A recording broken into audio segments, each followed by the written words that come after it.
আমাদের সমাজে স্বামীকে মোহাব্বত করে না এবং স্বামীর সাথে ভালো ব্যবহার দেখায় না,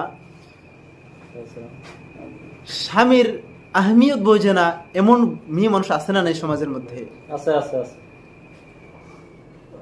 সূরা ওয়াকিয়ার মধ্যে একটা আয়াত আছে, উরুবান আতরাবা।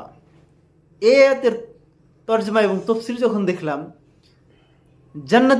জান্নাতের মধ্যে ওই সমস্ত পুরুষ যাদের স্ত্রী তাকে ভালোবাসে না, তাকে আহমিয়ত দেয় না, তার কথা শোনে না, ওই সমস্ত স্বামী যদি ধৈর্য ধৈরা আল্লাহর উপরে আশা রাখা এবং আল্লাহর ইতাআত করে যদি যাইতে পারে দুনিয়া থেকে, তার জন্য আল্লাহ তাআলা হুরুন আইন রেখে দিছেন, একদম খুবসুরত চোখ আলা, খুবসুরত আঁখে ওয়ালে হুর। আর তার খাসিয়ত কি হবে? উরুবান আতরাবা।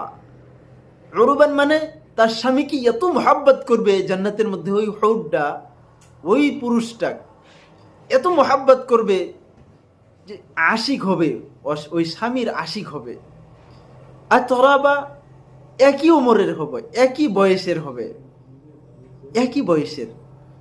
জীবনে কোনোদিন তার শরীর ঝুলবে না, মেকআপও করা লাগবে না, কিচ্ছু করা লাগবে না, কাজল কন চোখের এই ভু বানান লাগবে না, কাজল দেওয়া লাগবে না, চোখে চেহারায় মেকআপ করা লাগবে না, একদম ফিট থাকবে সারা জিন্দিগির নামে, আবাদি আবাদি জিন্দিগি। এই জন্যেই আমি ওই সমস্ত যুবক ভাইদেরকে বলবো, যাদের স্ত্রী তাকে দাম দেয় না এবং সম্মান করে না, মোহাব্বত করে না, তোমরা ধৈর্য ধরো, আল্লাহর